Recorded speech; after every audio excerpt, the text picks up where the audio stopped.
हसन बसरी रहमतुल्लाह अलैह से कहा कि मुझे ख़बर मिली है कि आपने मेरी ग़ीबत की है। फरमाया मेरे नज़दीक तुम्हारी इतनी अहमियत कहाँ कि मैं तुम्हारी ग़ीबत करूँ, मैं अपनी नेकियां तुम्हारे हवाले कर दूँ, तुम इतने अहम तो नहीं हो मेरे लिए।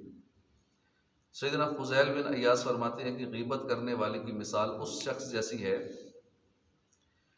कि जो मिंजनीक मिंजनीक पहले ज़माने में एक होती थी जिससे पत्थर फेंकते थे, जैसे आजकल टैंक होते हैं ना, गोला फेंकते हैं, इसी तरह मिंजनीक होती थी, उससे पत्थर दूर दूर फेंके जाते थे दुश्मन पर वार करने के लिए। तो मिंजनीक के ज़रिए अपनी नेकियों को हर तरफ फेंकता रहता है, मशरक में मगरब में हर तरफ पूरा दिन दूसरों को नेकियां अपनी लौटाता रहता है। ग़ीबत करने वाले की मिसाल ऐसी है।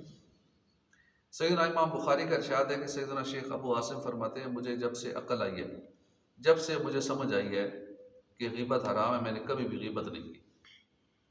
इमाम गज़ाली फरमाते हैं ज़ुबान की हिफाजत से नेक अमाल महफूज होते हैं, क्योंकि जो शख्स ज़ुबान का ध्यान नहीं रखता, हर वक्त बोलता ही रहता है, वो उम्मन लोगों की ग़ीबत में मुब्तला हो जाता है।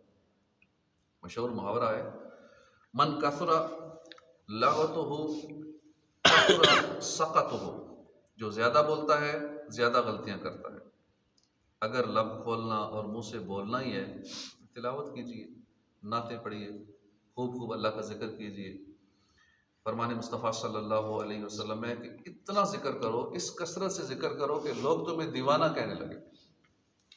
और एक और हदीस पाक है, अल्लाह पाक का इतनी कसरत से ज़िक्र करो कि मुनाफिकीन तुम्हें रियाकार कहने लगे, लोग कहेंगे दिखावा कर रहे हैं, इतना अल्लाह का ज़िक्र करो। ज़ुबान के उम्दा इस्तेमाल के लिए एक ईमान अफरोज़ रिवायत सुनी और जुमी। सैयदना सईद बिन मुसय्यब रज़ी अल्लाह अन्हु से मरवी है कि हम गुनहगारों को अपने रब से जन्नत दिलवाने वाले प्यारे प्यारे आका सल्लल्लाहु अलैहि वसल्लम का फरमाने जन्नत निशान है, जिसने कुल हुवल्लाहु अहद पूरी सूरत को 10 बार पढ़ा, अल्लाह पाक उसके लिए जन्नत में महल बनाता है। जिसने 20 बार पढ़ा उसके लिए 2 महल बनाता है, 30 बार पढ़ा उसके लिए 3 महल बनाता है। सैयदना उमर बिन खत्ताब ने अर्ज़ की, या रसूल अल्लाह, उस वक्त हमारे बहुत से महलात होंगे। इरशाद फरमाया अल्लाह पाक का फजल इससे भी ज़्यादा है, 10 बार कुल हुवल्लाह पढ़नी। तो जब भी दिल करे जन्नत में महल लेने का तो 10 बार कुल से पढ़। अल्लाह की रहमत से तो जन्नत ही मिलेगी, ऐ काश मोहल्ले में जगह उनके मिली, हुजूर का पड़ोस मिल जाए। ग़ीबत करने से एक मखसूस बदबू निकलती है। पहले जब कोई ग़ीबत करता था तो बदबू के सबब सबको पता चल जाता था कि ग़ीबत हो रही है, लेकिन अब जो कि ग़ीबत इतनी ज़्यादा हो गई है कि बदबू हमारे दिमाग में रच बस गई, हमें बदबू अब आती नहीं है, क्योंकि अब हर तरफ बदबू के भभके उठ रहे हैं। हमारी नाक अट गई है उस बदबू की वजह से। अब उसको यूँ समझे ना कि जब गटर साफ़ किया जा रहा हो तो आम शख्स उसकी बदबू के बायस वहाँ खड़ा नहीं हो सकता, मगर जो भंगी होता है उसे पता नहीं चलता, वो तो गटर के अंदर भी घुस जाता है, उसे पता नहीं चलता, क्योंकि उसके दिमाग में वो अट चुकी होती है बदबू। बासकत रूम में अंदर कोई होता है तो अब वहाँ की स्मेल हो भी तो जो उस रूम में होते हैं उनके दिमाग में अट जाती है, जो बाहर से आएगा उसे आएगी, उस वहाँ वाले को नहीं आएगी जो उधर रहता है या सो रहा है। तो इस तरह जब दिमाग में खुशबू वो अट जाती है ना, तो फिर बंदे को नहीं आती, हाँ दूसरे को आती है, बाहर वाले। तो इसलिए ग़ीबत की अब इतनी ज़्यादा बदबू हो गई है कि वो दिमागों में अट गई है, महसूस नहीं होती। चुनांचे फतवा रज़विया में लिखा है कि झूठ और ग़ीबत मानवी निजासत हैं, यानी बातनी गंदगियां हैं झूठ और ग़ीबत। लिहाजा झूठे के मुंह से ऐसी बदबू निकलती है कि हिफाजत के फरिश्ते उस वक्त उसके पास से दूर हट जाते हैं। जो बंदे की हिफाजत करने वाले बॉडीगार्ड होते हैं फरिश्ते, वो उस बू की वजह से जब बंदा झूठ बोलता है दूर हो जाते हैं, जैसे कि हदीस पाक में वारिद हुआ है। और इसी तरह एक बदबू की निस्बत रसूलुल्लाह सल्लल्लाहु अलैहि वसल्लम ने ख़बर दी कि ये उनके मुंह की सड़ांध है, अपनी बदबू है, जो मुसलमानों की ग़ीबत करते हैं। और हमें जो झूठ या ग़ीबत की बदबू महसूस नहीं होती, उसकी वजह यह है कि हम उसके आदी हो गए, हमारी नाकें उससे भरी हुई हैं।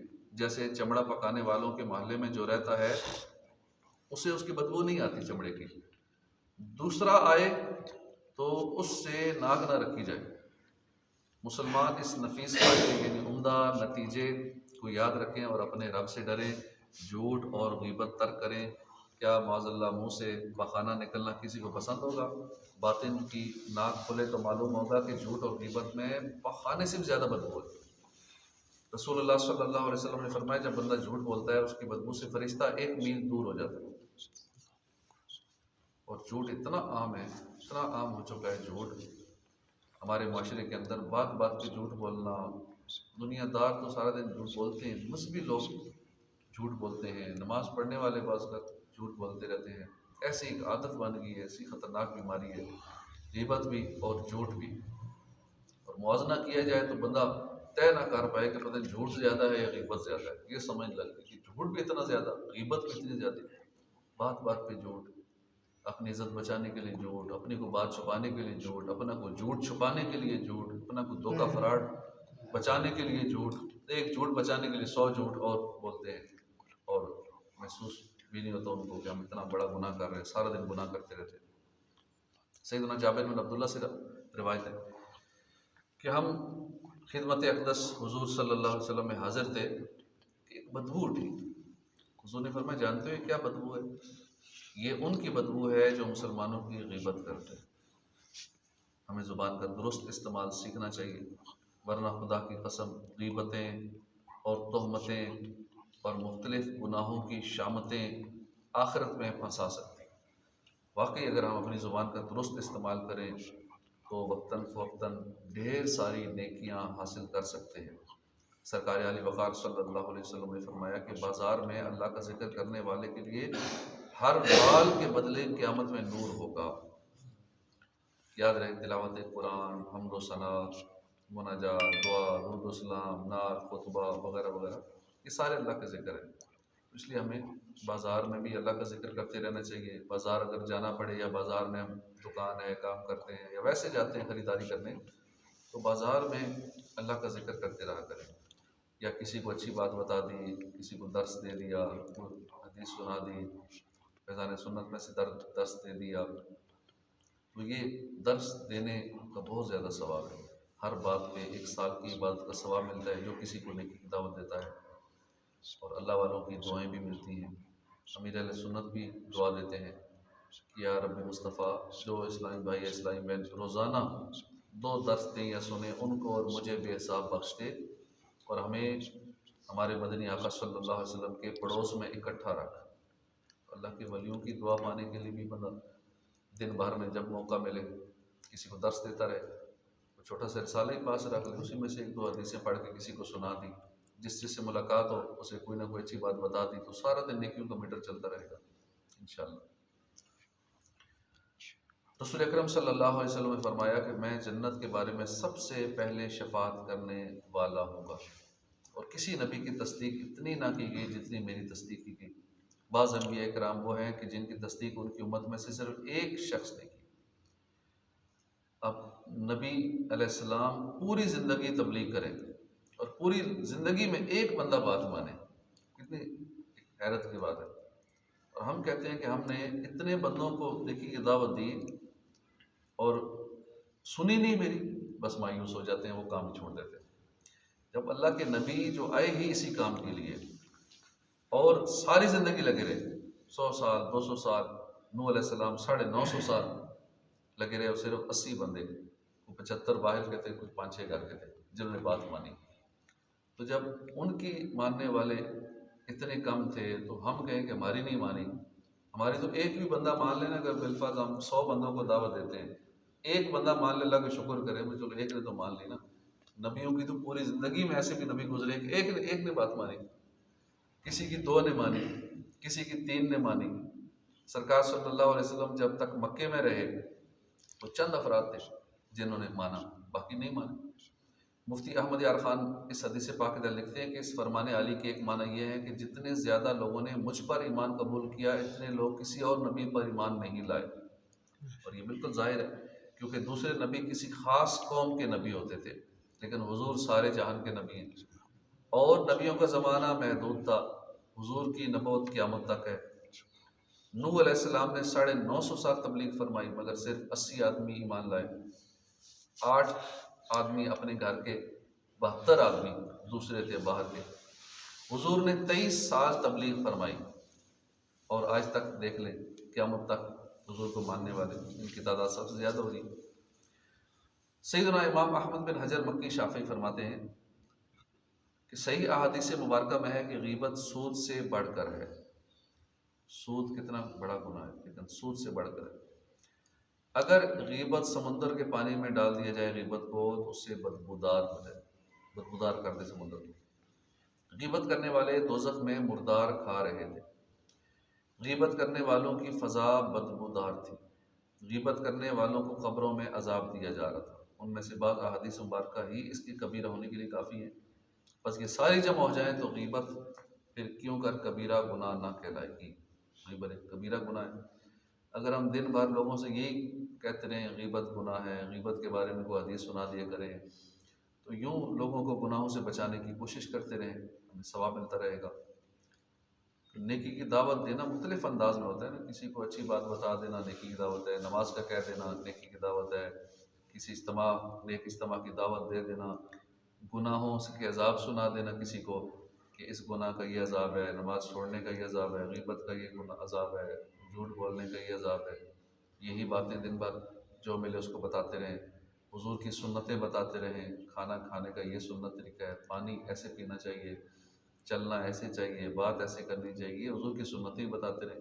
नहीं, बोलने के लिए बहुत कुछ है, फिर हम कोशिश करें शैतान इस तरफ जहन आने नहीं देता, क्योंकि ये मुफ्त की इबादत है, ज़ुबान चलाते जाना है और लज़्ज़त वाली इबादत है। इसमें कोई मुशक्क़त नहीं है, ज़ुबान हिलानी है और नेकी की दावत देनी है। हम परेशान उस वक्त होते हैं, मायूस उस वक्त होते हैं जब उम्मीद लगा लेते हैं कि मैं दावत दे रहा हूँ ना, अब इसको मनवाना है मैंने, या ये बात मानेगी ही मानेगा। जब नहीं मानता फिर हम मायूस हो जाते हैं, दोबारा दावत नहीं देते। जो नहीं सुन रहा तो वो हमें मौका दे रहा है नेकियां ज़्यादा कमाने का, कि फिर आके दावत देना, फिर देना, फिर देना। तो जो मान रहा है सारी, तो फिर हमारे तवज्जो हट जाती है। ठीक है, अब नए को दावत देंगे तो मान गए, ये तो अब नमाजी हो गया, ये तो अब मस्जिद में चंदा महाना देना शुरू हो गया है, अब जो मैंने कहा था ये मान गया, ठीक है अब अगले को दें। तो जो मान गया उसको और टारगेट दे दे। नमाजी बन गया तो उससे अगला तहज्जुद की भी उससे दावत देना शुरू कर दें, उससे इशराक चाश की दावत देना शुरू कर दें। दुरूद पाक 1000 पढ़ता है तो आप उसे कहते हैं आप जी 10,000 पढ़ लिया करो।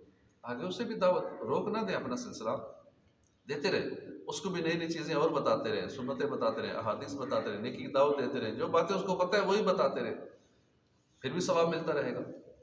अब ये बोलना बस का हम बार बार वही बातें सुनते हैं, वो सवाब मिलेगा। सवाब की नीयत से मैं बोलता हूँ, आप सवाब की नीयत से सुनते हैं, तो हमें सवाब मिल रहा है, सवाब भी चाहिए आखिरत में, ये नेकी ही काम आएंगी। तो अल्लाह पाक अमल की तौफीक अता फरमाए। मायूस कभी नहीं होना चाहिए। इसी तरह मस्जिद के चंदे के लिए लोग किसी से कहते हैं, कोई कहता है नहीं ये हालात ख़राब हैं, क्यों यूँ। हमारे कहता हम यूके यूरोप में भी किसी से रब्ता करते हैं ना, तो वहाँ भी यही मिलते हैं। जो महाना वहाँ 10 लाख 12 लाख कमा रहा है जो कि यूरोप में, उससे भी कभी कहते हैं ना कि मस्जिद का स्पीकर लगवाना है, या ये 1 लाख रुपए का काम है, 50,000 रुपये का, तो वहाँ भी यही बातें करने वाले हैं जो यहाँ बातें करते हैं। हालात ख़राब है, महंगाई बहुत है, पूरी नहीं पड़ रही, खर्चा पूरा नहीं होता, बस 2 लाख तनख्वाह है पूरी नहीं होती, 5 लाख तनख्वाह है बचता ही कोई नहीं है, कर्जा चढ़ा हुआ है, 10 लाख से कुछ बचता ही नहीं है। यहाँ भी ऐसे हैं, वहाँ भी ऐसे हैं। अमेरिका में किसी से मांगे नहीं जी, बस लोग बड़े परेशान हैं, दुनिया भर में महंगाई बहुत है, तो नहीं हो रहा पूरा, बड़ी कोशिश कर रहे हैं। तो समझो कि वो कोशिश उस तरह नहीं हो रही होती। हम कोशिश मुसलसल कोशिश कंसिस्टेंसी के साथ मुसलसल सब्र करते हुए लगे रहें, आउटपुट मिलती है। लेकिन यहाँ मस्जिदें बन नहीं रही, जगह जगह मस्जिदें बनी हुई हैं। ये भी मस्जिद सबके सामने ही है, दो जो पुराने यहाँ रहते हैं। अब यहाँ मस्जिद के लोग खाली बैठे मीटिंगें करते थे, खाली ये चीज़ होनी चाहिए, मस्जिद होनी चाहिए, होनी चाहिए। खाली होने से तो नहीं था, कुछ करने से होता है। फिर हमने ये जगह खरीदी, अब उसके बाद फिर आगे बनाने के लिए लगे रहे चल ही रहे सिलसिला। जब नहीं थी तो भी नमाजें पढ़ ही रहते, रोड पे पढ़ ही रहते, कोई सहूलत नहीं थी। यहाँ सारी झाड़ियाँ थी तो झाड़ियों में ही सोते थे, मच्छरों में ही सोते थे। ठीक है, चल रहा था निज़ाम, अब भी चल रहा है, आगे भी चलता ही रहेगा। ठीक है, ज़रूरियात जितनी सहूलियात हों अच्छी बात है। मसाजिद को जितना VIP किया जाए, जितना अच्छा किया जाए, इसका हुक्म है कि मसाजिद को इतना अच्छा कर दो कि लोगों की तवज्जो दिल खींचे मस्जिद की तरफ।